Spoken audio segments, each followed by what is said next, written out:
Good morning, everybody, and welcome back to the Murfreesboro.com 2.0. How did we didn't even have an official name for this yet, we don't. Hey, maybe that could be a little comment contest type thing.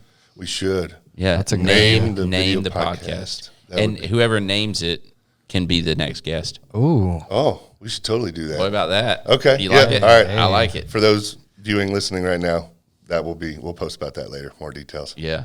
But awesome. But as always, partner in crime over here, Jonathan Harmon. No crime. No crime. Excuse me, no crime. Partner with podcast. There we go. And the other one over there, producer Trent. Hey, everybody. And then behind the camera, Jeff over there. You can't see him. Shouts to Jeff. We were all just commenting on how little hair there is on top of heads in this room right now. Yeah, you can rub it in. Thanks. I know. It's about gone on mine. So what'd you say, the Chrome Dome crew or whatever? There you go, the Chrome Dome podcast. Oh, there we go. Oh, there's the title for this week's podcast. Oh, there we go. The Chrome Dome podcast. I'm holding on as long as I can for whatever I got right here. Give it Smart. up, dude. Let's give it up. Give it up. And then we have a very special guest today. Thank you, Mr. Taylor. Thanks for I call you Mr. Taylor. Sorry. Taylor Loyal with Second Harvest Food Bank. Yeah, round of applause. Yay. I scare you every time, Jonathan. I keep forgetting about those sound effects. I know. I'm sitting here, loaded gun over here. Loading gun. Just start hitting random buttons. And So Taylor, last week we're at my house recording this podcast, and I don't remember now who brought you up, but somebody brought you up, and everybody, it was like a love fest on Taylor Loyal. Oh, that's facts. Yep. It was like, oh, I just love that guy. He's so awesome. And John's like, yeah, I think I've met him. And I was like, oh, you don't know Taylor? Okay, he's the next guest. Yeah. 'Cause I think we had met at an event or something before. Yeah, we met at Charity Chopped. Oh, yes. That's there you go. Okay. I don't even know, 20. It's been a while, yeah. That was at the restaurant. At CJ's. CJ's, thank you, yeah. Yep. Yeah, that was actually a fun event. I had a blast doing that. So much fun. Yeah, it's funny to watch the chefs and the cooks and everybody has got, and I love her to death, Mrs. Demas. Kristen, she was self-proclaimed she cannot cook very well, but she went to town on, that was just such a fun event. Yeah. Watching everybody. Yeah, and she had Rachel Spenzatelli, who owns Curious Kitchen, was her partner or whatever. Yeah. Oh, that's awesome. That's super cool. Oh, yeah. But again, thank you for being with us today. And we thought it'd be really cool to have you on here because, obviously with what you guys do and you service such a huge need, but with the pandemic and everything going on and how much more that need is there, now. Sure. But we kind of wanted to shed some light on that for people. And Jonathan took me back there to show me the warehouse. Oh, my gosh. The amount of food you have back there that you service, and then to hear that stuff's gone in like a week or whatever it was, that's unreal. Yeah, I mean, the hard thing to really try to explain to people right now is like there was already, in 2019, there was already a big need in our community. And, when you do this work and you go out in the community and you meet the people and you see what's going on, that it was already tough. And then the tornadoes hit and then the pandemic hit. And it just seems like a lot of people, the thing that we saw last year were a lot of people that never, like in a million years, imagined that they would ever need help. Then they were needing help. Yeah. And, so we went from 1 in 8 people, including 1 in 7 children in Middle Tennessee being food insecure or going to bed hungry to 1 in 6 people and 1 in 5 children. Oh, wow. And that happened. It felt like almost overnight, where just all of a sudden. And, I'll never forget, I was talking to this guy. He'd come, he and his wife had come to get food. And this guy was, he'd done 2 tours in Iraq. He was about our age. He'd done 2 tours in Iraq, come home, and started a mobile mechanic business. So he would drive to your house and, work on your car. Wow. And it was a great business for him. Things were going along great. And his wife worked cleaning restaurants and businesses and stuff. Well, and they also had 2 children. So the pandemic hit, people stopped getting their cars worked on. Because they're not driving. Yeah, they're not. First of all, they're not driving. Second of all, they're trying to save back whatever money they have. So this guy, overnight, his business dries up. Well, the restaurants that his wife worked in were predominantly on Broadway in Nashville. Oh, wow. So all those shut down. And then their kids, they relied on school for breakfast and lunch for their kids. All the Nashville schools shut down. So this guy goes from, everything he had set up his life in a way where everything was working. And then every part of his life stopped working.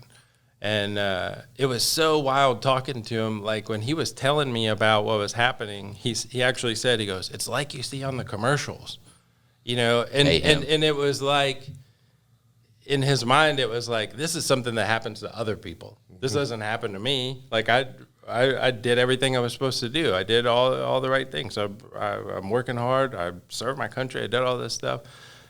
And now here I am, in this line to get food. And so when you guys see on TV, like the long lines and stuff of people to get food, it's people like him that are in those lines. And, we just saw and continue to see a lot of people that just never needed help before. So then you have the people that probably would have needed help this year anyway. And it's interesting. It really hits you at a base level. Like if you can take a minute and think about the story that you just told, and stick yourself in there. It's not hard to do. It's not hard if you're really honest with yourself to put yourself in that situation. And here's a guy that, like you said, he set up his life. He's done everything that he's supposed to do. He served his country. He's got a business. He's successful. He's good at what he does. I'm sure his wife has set up a business. She's good at what she does. She's servicing some of the most important institutions, if you will, in our area, right? And all of a sudden, it's gone. And now he's wondering if he's going to be able to feed his kids. And if that does not, as a man, that shakes me to my core, it's really possible. Yeah. And just to think about that, it's like, wow. I mean, I feel for him. Like I hurt for him, Yeah. And like you said, if most of us were really honest with ourselves, we couldn't survive that long. If you stop getting paychecks, it doesn't take that long. I was talking to somebody the other day who, he said, I think it was like 4 or 5 years ago, he lost his job and was out of work for like 2 months, and it took him 2 or 3 years before he was ever back to where he started. And that's what happens. I mean, we see people who they've lost jobs, and this is just in a normal year. They lost jobs, they get divorced, they have some sort of health issue where, we could talk about medical bills and things like that stack up. Any sort of life event like that just throws you off your axis. You're going to need some help to get through that time. And the cool thing that we see is people who get through that, and then they get to the other side, and then they're out here volunteering, or they're donating. Oh, that's wonderful. Or they're doing whatever because they remember. One of my best friends who grew up very, very poor, and now is a huge supporter of Second Harvest. Yeah. And it's so easy for someone, if they've never been in that situation, to go, oh, well, all you got to do is just save enough money, and all you got to do is, you just got to be more careful with your funds, and you got to be more frugal. And come on, man, like you don't know. It's not the stuff that you plan for that's a problem. Nobody planned for a pandemic. Yeah, exactly. Right. Yeah. It's the crap that hits you all of a sudden on the side of the head. What's the people wear sunglasses? You remember that song? Or everyone should wear you're free to wear sunglasses. And I don't know. It's the kind of things that blindside you at 2 a.m. That's the stuff that, thank God you guys are here, Yeah, and I think a lot of people, you'll see, somebody, when you look at those long lines of cars, you'll see some nice cars in there. And it's easy to think like, well, if you got that nice car, why are you in that line? Well, you probably bought that car when things are going well. Maybe it's paid for. Maybe it's or maybe you're upside down on it, and you can't afford to sell it. Yeah. So nobody knows. We talked about the 41.5 million meals distributed that we've done. Wait. Time out. Yeah. we don't need to just throw that one out there. I couldn't remember if we talked about that before. No. But yeah. So from March 2020 to February of 2021, Second Harvest distributed 41.5 million meals to people in the 46 counties that we serve in Middle and a little bit of West. So that's only that's 46 counties. That's not as that's a not whole. the whole state. Yeah, that's about half the state. Oh my just gosh! under half. Yeah, 95 counties, and No, 46 counties. no, 95 Oh, is how many's in 46. Tennessee. Yeah. So it's Yeah, just under half. But That's insane. 41.5 million meals in 46 counties from one organization. And I think it's important to remember every one of those has a story of a real face. Oh, yes. person attached to it, you know? I'm not sure if you can answer this one. I'm just curious, but I mean, God, that's an insane amount of meals. And I have never seen the warehouse back here before till just now. Thank you for the tour. But the amount of food that's back there, do you have like a rough idea how many meals that would make? Because that's a lot of food. Yeah, I could grab our warehouse manager in there and Okay, I have wasn't him sure if that explain was, but you know, Jonathan and I were talking, everything that comes in here, Yeah. it's in and out quickly. Yeah. And if you go to Nashville, you know, we have probably a good thing to bring up. We have 3 distribution centers. So we have our distribution center in Nashville. Second Harvest has been around 43 years. You know, so we have our facility in Nashville, and then in 2018, we opened this facility here in Smyrna and a facility out in Camden, which is sort of on the western side of our service area. And Close to Martin, right? right. Yeah. And so, you know, if you go to Nashville, there you'll see a lot more fresh produce and things like that. I think it's about a third of the food that we distribute is fresh produce. So we're really focused on getting healthy food out. Yeah. But when you're dealing with fresh produce, it's not even like weeks. It's like days that you have to get food in and get it back out. Yeah, that was. I admit that was pretty neat to see that when you pointed out. You're like, look, that's all fresh produce. I think there are like boxes of tomatoes and fruit and Bananas stuff. and stuff. Yeah, and you're like, that'll be gone, you know, tomorrow or today. Tomorrow. Excuse me. Yeah, I mean, it has to. Yeah, Exactly. Like you pump out some food very quickly. So how does that? Is it mostly volunteers that come in and help package it, or how does that work? It's almost entirely volunteers. We do about I hate saying numbers because if I get it wrong, somebody will hold it to me. But I think it's about 90,000 volunteer hours every year. Wow. And so For the whole organization or out of this facility? for the whole organization. Okay, that's a lot. But so, you know, that's, again, if you think about, like, if you had to pay somebody to do that work, you know, so we work really, really hard to get people in here to do that work. Which I want to bring this up. We talked about this as well. You guys are one of the leanest, meanest We're not the nonprofits. Yeah, I mean, unbelievable number here. So 96 cents out of every dollar goes back literally into people's mouths. Right. That is incredible, man. Yeah, 96 cents of every dollar goes directly to feeding hungry people. And because of that, every dollar that you donate will provide 4 meals for someone in need. That is incredible. Yeah, so, I can't eat on 25 cents. Are you kidding me? Yeah, that's incredible. Oh my God. And a lot of that is because of the food that we get donated. You know, so we work with grocery stores, farmers, food manufacturers like General Mills, places like that, wholesalers, to get food that they have left over. I always tell people, like, if you go to the grocery store, I don't know if any of y'all do the grocery shopping in your family, but, you know. Once in a while. Yeah, I know you do now. If you go to the grocery store, I always tell people, like, imagine you're standing in the bread aisle and you're going to buy a loaf of bread. I don't know if you do what I do, but I always reach, like, over the bread that's about to expire and, like, get the one in the back that's, like, the freshest Milk bread. all the time. Do the same thing with milk. Do the same thing with eggs. Do the same thing with bananas. Well, what happens is that food that you just reached over, they're going to have to just throw away. And so instead of those grocery stores throwing that food away, Second Harvest can come in, pick up that food, and then get it right back out to people who need it. And it's not so. And here's the other thing that a lot of people don't think about. It's not like it's bad. No, right? not They have at all. They have a specific shelf It's life. that we're There's shelf picky. lives. Yeah. Yes, they have a specific shelf life where they can sell it. Right. But the food lasts another 2-3 weeks sometimes, depending on what it is. And then what we saw last year that completely disrupted our whole business model is the grocery stores didn't have any food anymore because everybody rushed in, and you were psyched to get a loaf of bread. You weren't even worried about what the day was on it, and you'd happily pay for it, and you wanted to get that food.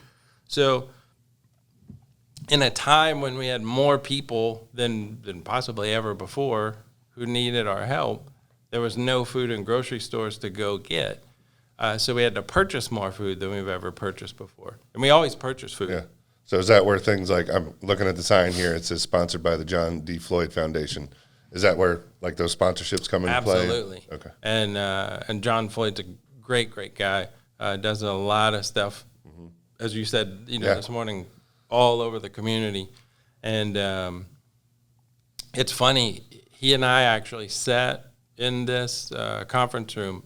I believe it was late February, early March of last year, and he, recommitted to some things they were doing, having no idea, what was about to happen. The storm that was coming. Yeah, right. Yeah, and it just those are the people that, when I'm counting my blessings, it's like, man, you're just so grateful for people like that in our community.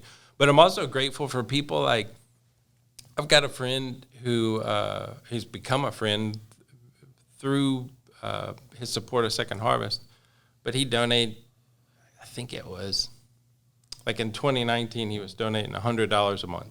Okay. And we have a program called Second Helpings where you can sign up online and just make a monthly donation, and it just takes it right out of your account.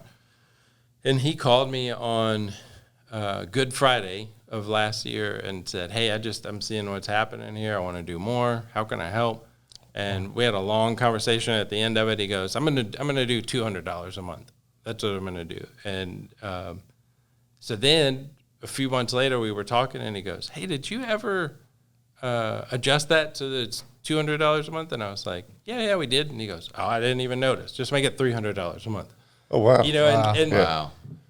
the same way we're talking about families who are like really, really struggling last year, there were also some of us, if we're back to being honest, really Prospered. Yeah.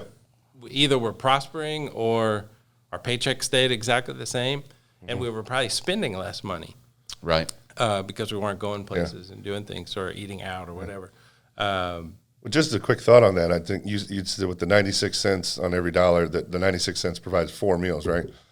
Was that right? Well, the dollar provides 4 meals. The dollar. So, but just his $100 donation, for those listening, provided 400 meals. Right. And then 200, 800, and then he up to 1,200 meals from that one guy just helping out. So Exactly. imagine the impact people. Well, I can only give $20. Well, Do great. it. That's, 80 meals? So, Yeah. I mean, that's somebody incredible. who's like, I can only donate $25. That's 100 meals. Yeah, exactly. Like, do it. Or if you're like, I can only do, I can't donate $1 million. I can only donate $2,500 or whatever. That's 10,000 meals. Yeah, that's incredible. So I always tell people, especially, it's important for people to know that, but also tell people like the companies that we work with. I'm like, when you're marketing what you're doing, talk about the meals. Talk about the impact of this. Like, it's huge. Yeah, you don't have to say I donated X dollars. I donated 100 meals. Yeah. Exactly. Yeah. So I want to take a second because you said something a few minutes ago, and I'm going to go ahead and I'm pretty sure I know who you were talking about.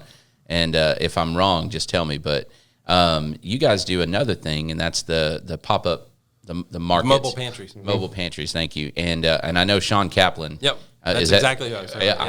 I knew it. He has been. He's a humble guy. He'll be like, don't. Well, don't you know what? yeah. He and I sometimes we don't always see eye to eye on everything. So I'm going to give him props because he is doing an awesome thing there. So he has personally sponsored a bunch of your mobile pantries. Yeah. Right? So Sean is just one of the best people that I know, and Really good dude. Yeah. So I came to work for Second Harvest in 2015 in February, and I just kind of had a list of people that I was like, I know I got to go talk to this person, this person, this person. You'd be surprised how many people are like, but rather than talk about them, we'll talk about Sean. And I met with him. I think it was in July or August of that year. And I said, hey, we do these mobile pantries, basically a mobile pantry is where one of our tractor trailer full of food, it's got about 25,000 pounds of food on it. Oh, wow. And Mostly fresh, right? Yeah, and it's, milk, eggs, fruit, vegetables. We get salads now from Taylor Farms right up the road that are those nice. sort of ready-made salads that you just open up. It's got all that on it, and then it's also got canned goods and peanut butter and all that. And we'll set up in one of our partner agencies' parking lots or inside if we can, and we'll just set up on tables and basically create like almost like a farmer's market where people can just walk through and get the food that they need. And it's designed to serve about 200 families and give them 1 to 2 weeks worth of groceries. So anyway, I was talking with Sean and was telling him all this, and he was like, "Yeah, we want to support that." So in September of that year, we did one at Greenhouse Ministries, and then standing there in the parking lot, he goes, "We want to do this again next month." So we did another one the next month. And then we got to the end of the year, and I was like, "Let's talk about, like, your goals and what you want to do." He's like, "I want to do one of those every month." And so from January of 2016 until now, he's funded one of those every single month. That's wonderful. And, we do about 250, I think that's right. I think about 250 of those a year throughout the 46 counties. And it's just it's really one of the most efficient ways to provide a whole lot of people with a whole lot of food all at once. They take about 4 hours. Yeah. Our truck will pull into a parking lot at about 8 o'clock. Takes about an hour to unload the truck, 2-3 hours to get all the food to all the people, sweep up, throw away any trash, and it's done. I've worked a couple of them, and I worked one specifically over at the Presbyterian church. I think it's gone now, right? The churches. Is it the church that got torn down or the other one? One of them got torn down with the road. Anyway. Oh, okay. And it was incredible just to watch. River of Life. That's Yeah, what you're thinking that's of. it. So River of Life is another great story. They were out on Sam Ridley Parkway. If you drive down 24 now, you'll see a billboard for River of Life. They're opening right over here. And I was talking to them 2 weeks ago. They moved out of their old church, and they're moving into a new church over here off of Exit 70. And in their design for their church, they're building their church in a way that they can more efficiently do mobile pantries. No kidding. Oh, wow. So it's Okay, like- that's wonderful. Like That's their commitment. Yes. thinking is Yeah. like, yeah, we're a church, but we're here to serve people, and they love partnering with us, and we love partnering with them. It was a sight to behold, man, because it seemed like it went even faster than what you're saying. Like that truck pulled up, we had pallets and tables, and it was just like bam, bam, bam. All the cars lined up. On that one they drove through. It was not a walking thing, and we were packing boxes, and the box went this way, and Man. it was done. It was awesome. Yeah, I can just tell you right now, we'd love to. I love what y'all are doing, and I know this is the first we've gotten like personal on things with you and I, but we'd love to do something with Murfreesboro, something help out like that. That's wonderful. For sure. Maybe we can do it as a group or something. for sure. But go ahead and volunteer. Yeah. yeah, well, yeah, I'm gonna go ahead and speak for You them. just got voluntold, Trent. Voluntold, I'm good, man.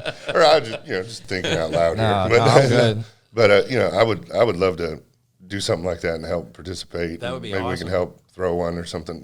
That'd be and amazing, Put that yeah. on. So I want to say one thing real quick. We were involved with the one at Greenhouse around Thanksgiving. Shouts to my guy William. He donated enough, and we got a little plug with Spread the Positive to be there. Man, you talk about a well-oiled machine, and there were so many people coming through there, dude. It was like you said, Jonathan, it was so quick, so smooth, so efficient. And yeah, just you got the chance to walk around with folks and love on them, and be able to be some encouragement there. And yeah, it's always awesome seeing what y'all do, man. So shout out to you and Thanks, the whole man. operation. So thank you for all you do, for sure. you said how people drive up. Is that how they mostly work, or how's it? So pre-pandemic, a lot of times people would park their cars. We would have the partner agencies that we work with would get shopping carts sort of donated for the morning. Yeah. Greenhouse Ministries is awesome how they do it. Man, They'll that's actually have crazy. volunteers push the shopping carts. Oh wow. So you're walking with the person or the family That's- who's yeah. there, and you can talk to them the whole time. So that's awesome. I like that. Yeah, that was That's- cool. that's it's awesome. for every story I've told this morning, I've got like 1,000 more because you're talking to people, and I always tell people, like, if you come out here and you see all this food, or you come out and volunteer and pack boxes or whatever, like, you're seeing half of it. But if you go and you actually load up a shopping cart with somebody, or you hand somebody some food, or load it into their car, like, you just really get our mission. You really start to understand. So like at Greenhouse, they will they're awesome at getting volunteers, because they'll have like 75, 100 volunteers out there, so many so that you can push a shopping cart with somebody, and you'll talk with them and learn about what's going on with them. And then the really cool part of that is, at Greenhouse Ministries, they do financial counseling, they do marriage counseling, they do, a like long nursing. list of things. They do a lot of stuff. Yeah. That, if you haven't had them as a guest, talk to them. But as you're talking to those people and you find out what's going on in their life, it's like, now we can start to work towards solving whatever thing's going on, so that you're not here 6 months from now. Yeah. Well, that's Maslow's hierarchy of needs, right? Exactly. You can't work on your marriage if you're hungry. Right. Oh, yeah. I mean, seriously, right? And that's I the don't mean first like thing- hungry because I missed breakfast. I mean hungry like Angry. Like, Yeah, hungry. Yeah, like you're, Well, no, yeah, like you haven't eaten in days. or- conditionally, hurting. I'm Yeah. hungry. Yeah. Yeah, when I used to speak to groups, which I haven't done in over a year, but, I would always tell people in the room, like, think about what it feels like to feel hungry, and just think about worst, all the feelings that you have. You're irritable, you're sad probably, you're angry, you're having all these other things attached to that. And then imagine you're in the third grade and you're sitting in your class and you're trying to pay attention to what your teacher's saying. Or imagine that you're a single mom and you're having to try to choose between, do my kids eat tonight or do I eat tonight? Or you're a senior citizen and you're going, I can either get my prescription or I can get my groceries. And then multiply that by months. Yeah, months. And then imagine that, you can't solve it. Like, Right. that's what's so, for any of us, it's like, that's what's wild about hunger. It's like, what it feels like to feel hungry, but you don't know what it feels like to be to not be able to solve that. Yeah. Yeah. Just a side comment, we do those acts of kindness things that we do when we surprise people. those are and everything. awesome. Yeah, thank you. Appreciate that. But there have been several that we, haven't posted for different reasons, but we get we research them and everything. So we're venting people out to people that need help. But a lot of times when we get there, it's kind of like the iceberg. You only see 10% and everything else underneath. And you see, and you just, God bless. My wife makes fun of me because I'm a big baby. Sorry, I get a little emotional with some things. I am too, man. But Same. sometimes when we've gotten to these things and seen families with, I hear about the parents, but then I didn't know they had. You put that away. I Get always away have from a me. Giving me a tissue over here, but handkerchief. But seeing these kids that are that run up to grab items and food and stuff, and they just start going to town, and you're like, oh my God, this poor kid's starving, and you're like, and it's just seeing that sort of thing. Like how you said, you're walking with the families and getting to know them and stuff, and it's very moving too. And I think when people experience that was mine, to be honest. Mine was with Special Kids years ago, and we went and toured the facility, and when saw what some of these families were going through and these kids that needed help, I was like, I'm done. Whatever you need, I'm here. You just don't so- think all that money, should be possible Yeah. in middle Tennessee Yeah. in the United States. You just don't think that should be Yep. something and that it should happen. shouldn't be possible. Right. Yeah. I sort of toggle back and forth between being sad about this Yeah. to being angry about Same. Yeah. Same. it. It's like, you're kind of like, how is this? Yeah. We how have does this so happen? many Yeah. resources. We know what to do. We know how we can do it. Yeah, Like, and- let's just do it. And kind of to go off what you just said, on one of the acts of kindness we did, we had a guy call in and he anonymously donated quite a bit of money. And he then later wrote back in and he goes, that person you surprised is my neighbor. Wow. And he goes, you can see my house in the video. And he's like, I had no idea. How and, crazy And I was like, is well, you that? just helped out your neighbor. But now he's doing more. And he's like, I had no idea. And I was like, this, just like you were saying, you don't think about this stuff or it can happen to yourself or your neighbor. And it compounds the issue when this is why I brought up the 96 cents on the dollar thing is we also tend to get cynical sometimes, right? Like we hear the one story of the one nonprofit that, you were saying or joking about going on cruises, but you got to put stamps on your Right. on your budget. But, you hear about that, and or here's, I mean, we see this all the time, right? You got the guy on the side of the road asking for money, and you hear about the one guy that's on the side of the road asking for money that then gets in a car and goes home, and it's and that guy is a very poor representative for poverty. Exactly. And I don't mean poor, you know what I mean. But people see that guy. What they don't see is the people who are working 2 jobs and trying to make ends meet. They don't see them because they're working 2 jobs trying to make ends meet. And I think that's the majority of, you could Google this and find it somewhere. But I read a study a few years ago that like 50 years ago in America, the number one employer was General Motors. And they paid the equivalent in today's dollars of like $50 an hour. Plus you got a pension and you had health care and you had all that stuff tied into it, right? Today, the number one employer in America is Walmart. So if, and I'm not like knocking Walmart, but if you just look at how our economy has changed, I think sometimes we look through the lens of like the guy who's making $50 an hour at General Motors, and we apply that to the people who are working double shifts at Walmart and kind of going like, well, why can't they get their act together? That's exactly well, right. and yes, and it's the same. We were just talking about this. Like until you know what it's like to be hungry and to not be able to fix it, it's impossible to be judgmental and to look at even the guy on the side of the road or the person working 3 jobs or whatever. Like you said, there's 10% of the story or 5% of the story or whatever. And so it's easy to be cynical, and it's easy to say, well, I'm not going to help them out because they won't even help themselves. Well, that's easy for you to say, but man, that is or so even not. the cynic in me sometimes will go, we've got all these great organizations in Rutherford County that are helping people. Why doesn't that person just go to one of those? Well, nobody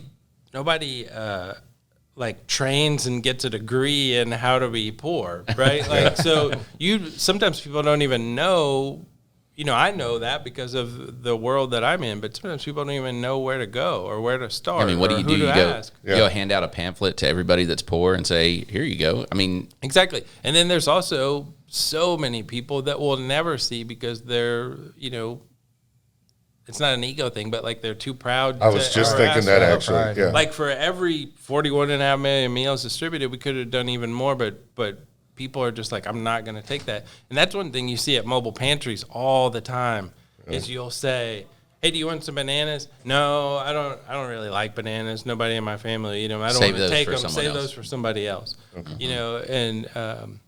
So I'm going to throw this out there, and I think that exactly what you just said, it's almost like it's built into humans, okay? So I've helped out with the Shop with a Cop on multiple occasions through Rotary Club and through the FOP and stuff, and it's always interesting, the kids that have literally nothing, right? And it's like, here's your budget, you can get whatever you want with this budget, and they have nothing. And almost every single time, and this is for Christmas presents, okay? Almost every single time, they don't want to spend all that money on themselves. They want to buy a present for their mom. Yes, I've seen that. They want to buy a present for their brother. Yep. And it's like, man. Because that's the other thing that you're robbed of. Yes. Is that Thank you don't get the feeling of like how good it feels to give. Yeah. Yeah, I've seen that very thing with some of the stuff we were doing, and the kids will blow your mind. Oh, it's Yeah, you get a 5-year-old kid, and here's $100 for whatever, set them a budget, and they end up buying stuff for everybody else. And it's like, wow, what? And then they buy themselves a pack of bubble gum or something. It's incredible. Like, wow, I need to learn that lesson. Right? You know? Learn a lot from a 5-year-old, in that aspect. That's amazing. But I'm sorry, I don't mean to switch gears. I'm just curious on something. But with the volunteers and everything here, like, do you have certain needs that people can volunteer to help fill right now, or?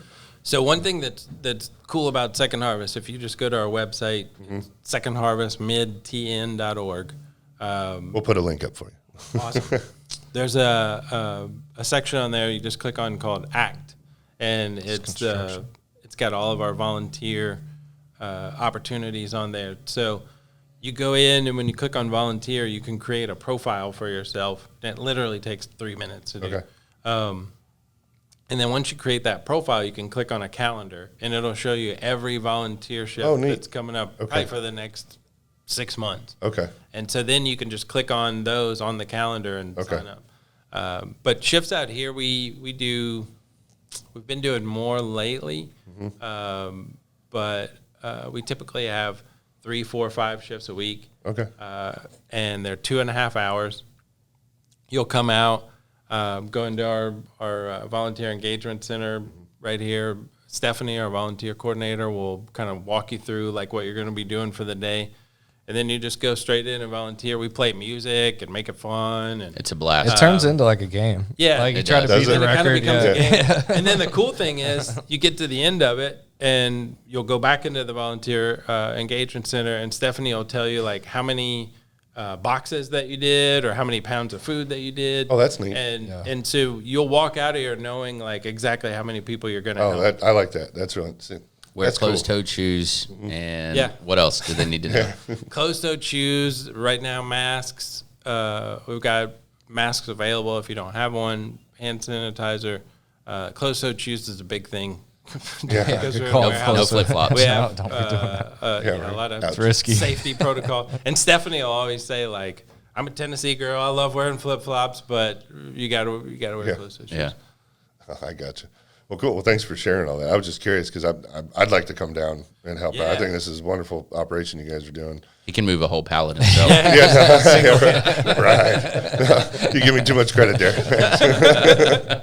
But what are the is it like during those shifts? Is it like come and go, or is it like you're coming in for an 8-hour shift? You're pretty or- much. It's okay. the shifts are 2.5 hours. Okay. So, like on Tuesdays, it's 9 to 11:30 in the morning. So Okay. you could show up 8:55, and we'll have you out of here. Okay. At 11:30. Okay. I like the idea of a contest or It something. is, it We is. should bring It some gets people out and fun. be like, whoever packs the most, Yeah. we're going to X at the end or There something, you whatever go, that. I love it. That's Yeah, a lot of times we'll do, if it's kids versus adults, or Yeah, you'll have sort yeah. of two different teams or whatever. You can do things like that. Yeah. Which that's a good thing to mention. So here it's 12 and up. So any Okay. kids 12 and older can come. Okay. If a 10-year-old wanted to, can they come with a parent or anything? Just to throw it out there, I'm asking. So Is this thing on? If you Yeah, right. ask Stephanie really nicely, Okay. usually people that we know well, Yeah, you yeah. know, it's like the main thing is we are, we're not playing around here. Like we Oh, no, are no, it's an business, efficient- man. We're Strictly pretty, business. and I have a 9-year-old and a 12-year-old, so Okay. I feel comfortable saying this, but when volunteers come here, they're here to work. Like, Yeah, yeah. And they work hard, and we make it as fun as we possibly can. But we have people to serve that we're trying to get food out the door for. So you've got an event coming up soon. Yeah, and I don't know when this will go out, but we have a few things. So we have Artists at the Alley, and it's on May 2nd, and the Alley is somebody. So I'll just say this real quick. A friend of mine just started working for a restaurant. I won't say which one, but they wanted to do like some sort of philanthropic efforts. And I was like, well, let's go eat lunch at the Alley, and I'll tell you exactly, this is what that looks like. This is how you do that well. The Alley, since they opened, I think since day one, have made part of their, really part of their business model is like giving back to the community. So we've done a lot of things with them over the years. And on May 2nd, Second Harvest is going to be the beneficiary of this new series they've started called Artists at the Alley. And you're going to have Aaron Tippin perform. You're going to have a full meal, full bar, cocktails, neat. auction. Yeah. A really, really fun night. And, it's going to be great. We got, I think as of today, like 2 tables left to sell. Nice. Oh, wow. Okay. Gotcha.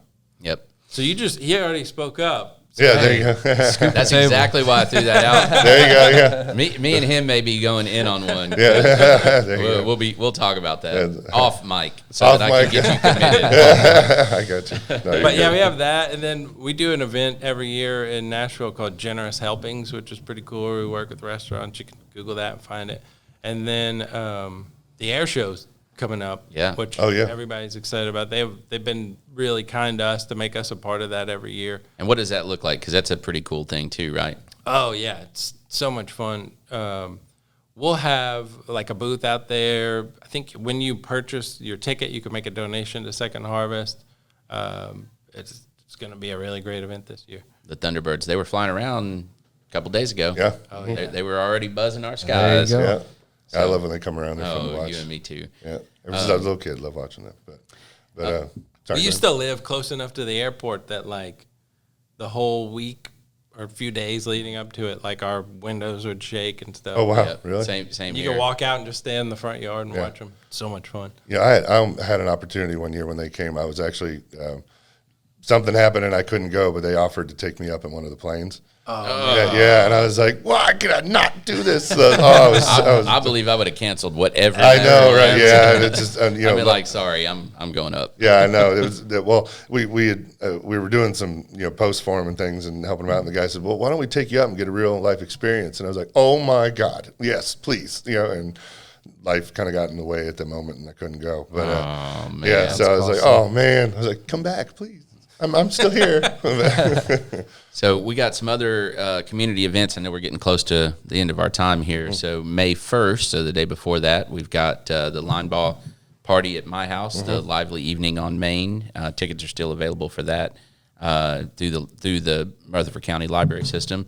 What else we got going on? I know Shakespeare, which is a fundraiser for the Discovery Center.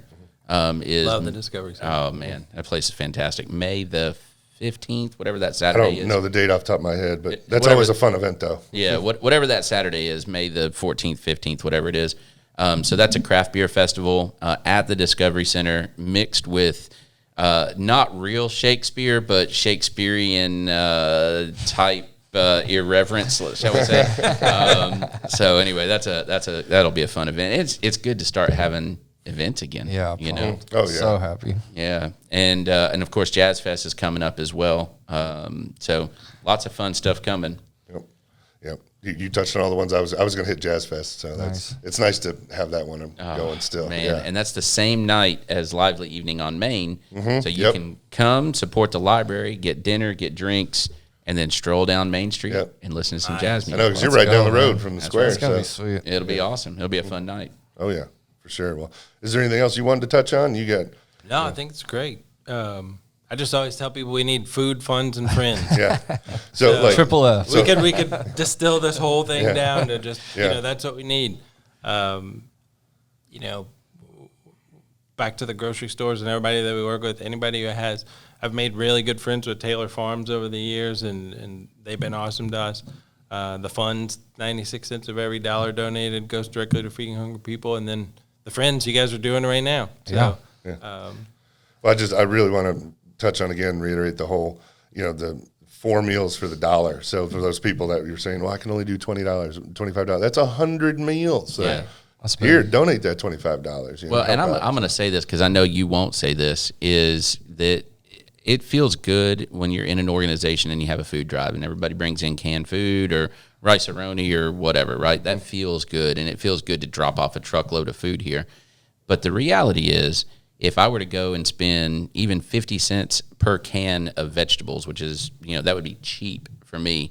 If I were to give you that 50 cents instead, you can stretch that dollar way further than I ever could. Man. So if you're thinking about having an event at your organization, at your place of employment, whatever, instead of spending the money on the cans, right, make a big donation, and you can still pitch that as saying, hey, we donated X number of meals to Second Harvest. So I know you won't Thanks for ever. saying that. I know you won't ever say that, but well, I don't want to. That was really well said, though. Sometimes people need something tangible that they feel like Sure. this is what I did, especially with kids. I think that's really important. absolutely. But I do talk to people a lot about, I think, when you're talking about nonprofits, you have the head and you have the heart. And everybody's heart's huge, but we don't talk a lot about the head. And it's like what you just said is like there's also a part of this where you really have to think through, is this the best way to do this? I want to help. What's the best way I can do it? And you're right. Like if I went and spent, like you said, $25 at a grocery store Aldi. to just buy, to buy the cheapest, oldest can of garbanzo beans or whatever to bring over here. Like, you could have just given us the $25, and it literally would have gone way, way farther. Well, and Yeah, here's it's the other crazy. thing, and I somebody told me this one time, and it wasn't even you, by the way, it was somebody else. And I've never thought about this, is if I take $100 and I go raid Aldi and I buy out all of their cheapest cans of food, right? And I bring them over to you to donate them. Okay. That's not a bad thing, right? No, not at all. But I could have given you the $100, got way more meals, and not rated the cheapest cans available Right. for the people that might be buying Yeah. the cheapest food available. Yeah. So it's kind of a double whammy. Leave the cheap stuff where it is for the people that want to buy it themselves, and then also donate the money to you guys to supplement what they bought in that store. You're exactly right. And not to, beat a dead horse here, but also, if you're just going and buying canned goods, like we talked about, like a third of the food that we distribute, I think 30% is fresh produce. Yeah. So your $25 or $100 or whatever might help us drive to one more grocery store to pick up more fresh fruit and vegetables and things like that. Yep. Versus usually the cheapest canned goods are also packed full of sodium and all kinds of stuff, and it's like we're really, really focused here on trying to get healthy food to people because that healthy food, it's not just going to fill up their belly, it's going to change their lives. That's right. Yeah. Hopefully in a positive way. Well, that's why John has me on here, is because I'll say the stuff that you're, that you're hesitant to say. There you go. Yeah. Well, and I'll go ahead and throw it out there too. We, obviously we have a lot of people that watch this video and listen to the podcast and stuff, but there's a lot of businesses too. So if any of them are out there listening, if you do want to make a donation and you want to see, like how you said, a lot of people like to see that tangible, what they did. I like I said, I'm going to put my money where my mouth is on this. I'll come out and name of the business. I'll help package it all up myself. We'll take pictures of the boxes and everything. Be like, look, your donation just fed 6,000 people, or whatever the case may be. Go. Love it. And so I'll do that myself. I'll try and get people. Yes, thank you. I'm in, I was like, man. that's a lot of boxes Hey, I'll be I'm putting in, together, I'm in. but so that way they It would be can fun see. to watch him do it. I know, right? Good job, John. Yeah, get on box like 45. Oh my God, what I do here? but that way they can see it. For sure. Their own eyes, be like, wow, we made a huge impact. And see all those boxes and be like, man, you got 6,000 boxes here. So just throwing that out there to the businesses listening. I hope this doesn't shoot myself in the foot. We got 900 businesses sign up, but make us work too hard. It'll be that's fine. right. So just putting that one out there to You help can out. skip So. a few gym sessions, maybe. I know, right? Yeah, lift these pallets. You need to deliver it in the monster truck. That'll be the That lift. would be. Hey, Dude, we that'd could be do that sick. too. We could That'd deliver be it in the sick. monster truck. Let's That'd be go. awesome. Now that it's working, Yeah. and got the wheels all back Crisis on it. averted. There Yeah, you go. that's right. But well, awesome. Again, thank you very much thank you, for Taylor. allowing us to Appreciate come you, down man. here. But this is a great facility you have here. I love told what you you're he was doing, one of the so. best dudes Yeah, in he- Yep, Rutherford that's County. right. He's Thank the you goat. very much.